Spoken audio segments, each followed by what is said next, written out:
Good morning. Let's see. I have no idea what day it is. I think it's Tuesday morning.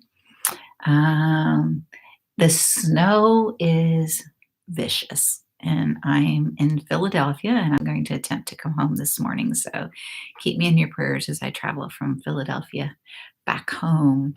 But it's been a wonderful time here in Philly. If you're noticing the wall behind me looks a little different than what looks like at my house, it's because I'm in a friend's house. She's a pastor here in Philadelphia.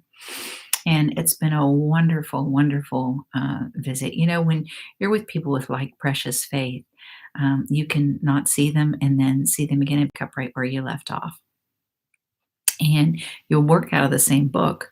So it's pretty easy to have a conversation.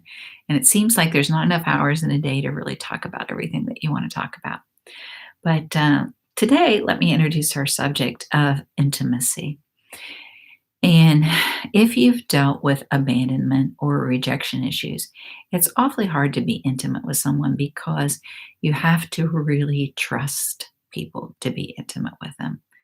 Um, for me, it's real easy for me to listen to people and to hear their stories and, boohoo with them and hold them and cry 'em, and they could tell me everything they wanna tell me, and I'm a bolt. It's okay. I can listen to it, and I can really not even say anything except, "Mhm, mhm," unless they ask, of course, and I'm a pastor, and so if they ask, then I can talk to them about what God says about their situation and circumstance. But on a friend level, most people know me uh, very much on the surface. They really don't know me intimately because I don't share a lot about my personal life. And so just recently, I've decided, I'm not going to be here forever. And I need to allow people to see into my life and know what I've experienced and perhaps learn from my experiences, and then me help them navigate the waters if they've been in a similar swamp or river or well or whatever they find themselves in. So that's what I wanted to talk to you about today, is just being intimate. And Rachel Dad always says, "Intimate was into me, see." And when you allow people to see into you, sometimes you begin to see through their eyes that you don't see a circumstance or a situation the way they did. Let me explain. I never thought that I was abused as a child. And I was talking to someone about my childhood, and I said, for the most part, my mother just backhanded me, or my dad just kind of kicked us in the rear end, or, my mother hit me on the head with a hairbrush and cracked my head open. I had to go to the doctors and get stitches. But I don't really ever remember my mother paddling me, and I don't ever remember my dad paddling me. I remember one time my dad picked me and my brother up and just banged us together, and our little faces were smushing against each other's, and we were almost laughing because he goes, "You wanna fight? I'll fight you," and he was banging our little bodies together, and it was like, oh, kinda just jumping around. Um, and I thought that was normal, and somebody was looking at me and they said, "That wasn't correction, that wasn't discipline, that was abuse."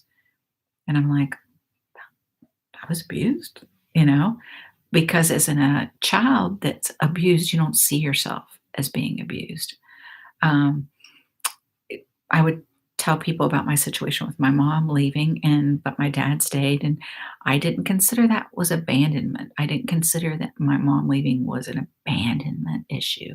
I didn't consider my dad being with us, but not being able to emotionally connect with us because he was so wounded from my mother leaving.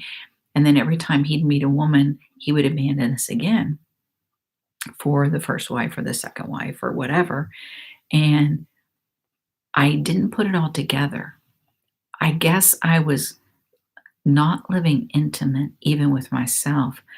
I was living distance from what had happened to me, distant from how it affected me. It was as though it was somebody else's life. But I realized that it was affecting my adulthood. It wasn't just something that happened to me when I was a child. It was now the filter that I filtered everything through. So if someone raised their voice, to me, that meant there was a huge issue in the relationship because no one raised their voice in my house, so I wasn't used to that. If someone was mad, they were leaving and they were gone and they weren't coming back. And no matter how good I was or how hard I worked, they would not bring them back. I realized that I would go so long with people and then I would give them this, as I told you before, the free get out of jail card. But it was called a get out of relationship with me card. And I would give it to them when I met them so that they didn't feel like they had to stay in a relationship with me because eventually everybody leaves you, even your own mother and your own father. They abandon you. And so everybody does. So here's your card. And that way I don't feel like I have to get hurt. Isn't that strange? Because so many people were offended when I gave them that card because they really wanted a relationship with me. And I just didn't know how to give them one. So it was the same way with being intimate with people. I probably only have maybe 3 or 4 people in my entire life that ever really got close, and even they don't know me very well. Because why would you do that? Why would you really let people know who you are? Because if they leave you, they could turn on you and they could use what they know against you. So you're constantly living in a state of fear until I realized the Bible says to love God and to trust God, but it never says to love or to trust, rather, people. It says love everybody, but it doesn't say trust everybody. And so then I realized little by little I could love people and not really have to trust them. And so depending on my love level with them would depend on how far I let them in. And like God says, try me and test me in this. You know, you're scared about tithing and offerings. Well, try me and test me in this and see if I won't open the windows of heaven and pour out a blessing on you. Well, I decided to open the window a little bit and try people and test people. And sometimes immediately you knew that you opened the window a little bit more. And when you realize the issue does not lie within them, but lies within you, then you realize people need people. And perhaps my opening up to them and having a relationship with them may bring healing to them as well. I know it has brought healing to me, but it's not always about you. When you're abandoned, when you're rejected, you often feel like, well, what about me? What about my feelings? What about how I feel? I just want to be accepted. I just, want to be affirmed. I just want somebody, to love me like I love them. Well, people don't love people like they're loved. They love people like they need to be loved. And when you realize that whatever love language they speak, that's the one they shout the loudest. If someone's always buying you gifts, buy them a gift. They'll feel loved. If someone's always wanting to spend time with you, spend time with them. They'll feel loved. If someone's always like touching you, I just love you. You're so great. Touch them once in a while. They'll feel loved. If they're always saying kind words of affirmation, I love you, I appreciate you, then you know what? Say kind words to them because people shout the language the loudest. They want other people to speak. So start talking to God and ask God to define you.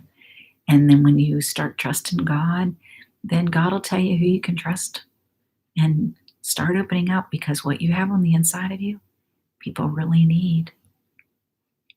People need people. And people need to know they matter. And you can help people know that. So open up that box of yours and let somebody in.